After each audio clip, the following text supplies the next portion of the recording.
This is my shocked face. Captain Marvel canceled yet again. They've been trying to force this since, way back in the day. Even when it was Ms. Marvel as a title, they kept hyping it and hyping it and hyping it and hyping it, but it really just never goes anywhere. This is never going to be a top seller. It's not going to be something that can last. And in this comic industry at this point, where even the top selling books aren't really doing that well, you really can't have this much dead weight down the line. Now, they keep trying it over and over and over again. Same sort of thing. Strong female lead, the new number one. It never really works. We're seeing it also on the other side. Scarlet Witch. They're trying to force a series over and over and over again by Steve Orlando. And he actually made a point that, books don't even get past issue number 10 very often at this point. And so there's not much you can do about that. And it's just because it's not selling. And it's just because they're not compelling titles, not compelling stuff. And, they're trying to force this stuff because they tried to force these characters as the new Marvel in the MCU Phase 4. But the MCU Phase 4 did not light up audiences. They didn't make anything that people actually wanted. And I reported last week that they're actually replacing Deadpool with a female lead Deadpool, brown girl, instead, right as they're coming out with the Deadpool movie. Instead of actually capitalizing on the characters that people care about, they tend to just push this over and over and over again. Now, I actually read Captain Marvel #1, the first issue of it, by Alyssa Wong here. It was not that bad of a book. It was okay, but it's just the same thing over and over and over again, so it's just not memorable, not interesting enough to just want to continue with. It just is what it is. And they figured it out with Ms. Marvel, in a way. We'll get to that in just a minute. We'll get to this cancellation as well. My name's John Delarose, everybody. I've got a great book for you. I've got The Hidden Emperor, Terran Imperium Chronicles. This is my sci-fi world. Great replacement for Disney Marvel. We have wonderful storytelling, real heroism that you don't really get anymore. We try to write things and draw things like they look like in the 70s and 80s because I think that's when comics were really at their peak. And I think you'll love this. You'll dig this series if you give it a shot. So go grab The Hidden Emperor. It's a standalone book, or you can get the whole series in the complete Ayla Rin Adventures. Support our efforts today. We're getting close to 300 backers. Thank you guys so much for supporting us so far. Let's look at Captain Marvel and what's going on here. And so it was released as a tie-in with the Marvels, and it's canceled after only 10 issues. Wow. They launched this for the arrival in theaters, and then they tried to make it similar. They did the body swapping Negabands thing to try to make it similar to the movie.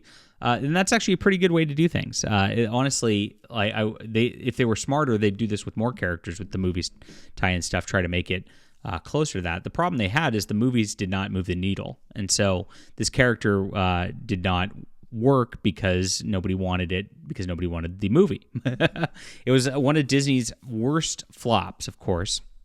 And so obviously the comic writing on the coattails would do very much the same. Like I said, I got the first issue. It was all right. Not great. Not something I to write home about. Alyssa Wong's fine. She's not the worst writer out there. But it was just blasé, standard fare. And you can't survive with that in today's industry.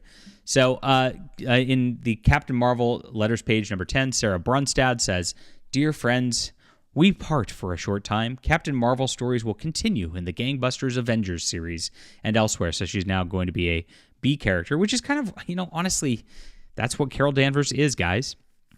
She's a B character who can hang in the background of the Avengers or whatnot, and it works pretty well on that level. She was an X-Men for a while back in the Claremont run as a B character, as a side character. Always works better than when in her own series. Her solo series needs a hiatus while we build the next great story. Okay, well, that's just called, it's not selling. That's corporate speak. Keep the faith, true believer. Keep the corpse strong. We'll see you soon. And so there is no faith here. Marvel said, hey, it's not selling. We got to pull this. Issue 10 is not very far. It's just a little bit longer than a miniseries. It's about 2 arcs worth of storytelling. And honestly, Marvel might want to just move to miniseries for characters like this. And that's where I'm going to talk about Ms. Marvel for a little bit. They did a gimmick with it, Ms. Marvel, over the last year where they had Iman Vellani as a co-writer for the book. And Iman Vellani is actually like the one likable character, or actually actress in the MCU. Even though Ms. Marvel as a TV show was a little insufferable, she is a likable person. And so she comes in and she actually does well for the comics. And I read it, and it was a okay story for the first miniseries. I didn't get the second miniseries. I just don't care about the character that much. But it worked pretty well. And so you do a miniseries with that, with some sort of gimmick to draw people to the miniseries. Start over with another miniseries. You might be able to squeeze some Captain Marvel content to keep going on this sort of continuity thing. Now, it's really annoying after a while, because it's a little difficult to keep track. But when a reader does see a number one issue, that is a sign for them that there's a jumping on point.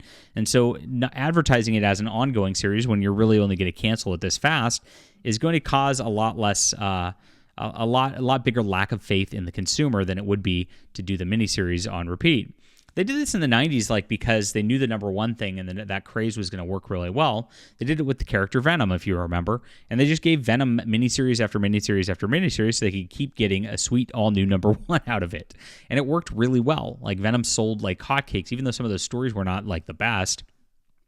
They just capitalized off of that character, getting that all new number one. And I think you kind of have to go that way at this direction. Have a writer write a series, have it be at whatever length it is, and then just start it over with a new writer, because there's no reason to keep the numbering continuity crap anyway. It doesn't matter.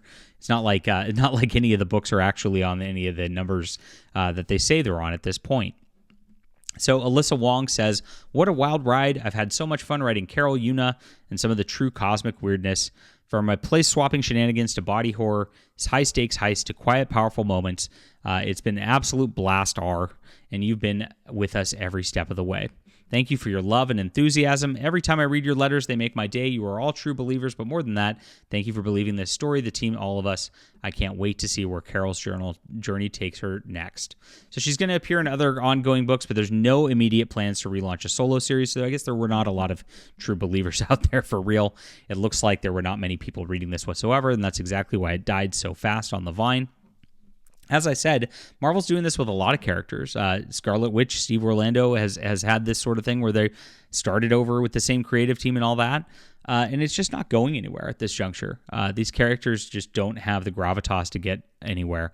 Now, if I were Marvel, really what I'd do at this point is I'd pare down my line by 30-40% and just really focus on acquiring top tier talent for the top tier books. Because if you put somebody better on Amazing Spider-Man than a Zeb Wells, for example, and you actually have some quality writers on there that are going to require actual payment, you might actually be able to revitalize your top of the line stuff.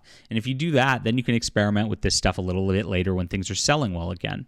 But until that top of the line stuff actually has something worth people coming into comic shops for, you're not going to see this kind of stuff survive very long at all. You're going to see more and more of these books get canceled. We're seeing DC really panic with their quote all-in initiative, and I keep seeing these advertisements on that going, "We're so excited."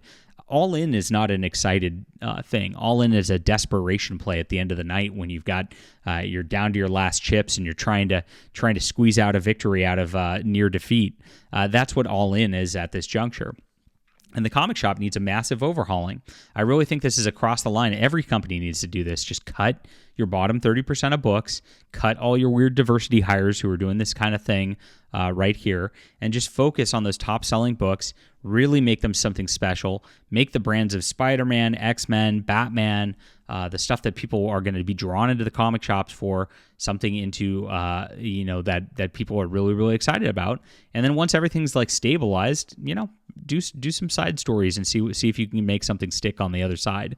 But right now, this market is just a disaster out there for comic shops. Sales are way down again, and stuff like Captain Marvel is never going to survive. I can tell you that from minute one. This is not going to last more than 10, 12 issues, and it's probably a stretch to be there. They probably should have stopped it at 6, but they tried to keep it going, of course, for the diversity push, because they want to have these strong female leads across their deal. It just doesn't work. Nobody cares about this character. It's very sad, but it is what it is. So that's my thoughts, and that's my thoughts on how to correct things. Oh well, not much was lost. I don't even know very many people who are reading this, and that is where it's gone. to be expected. All right, leave a comment down below with what you think about this. Hit that like and subscribe button. This is our top seller. And so what I'm doing is actually building a full line of books off of this because you guys have come in so hard on Overmind. And then this one, you've sent me the message that you want more sci-fi action. And so I'm going to provide that to you with my top artists. And we are going to build something great with this. So back this, guys, on Kickstarter. It's a great time to get in, great time to get out of Marvel. And I appreciate you being there. We'll be back soon.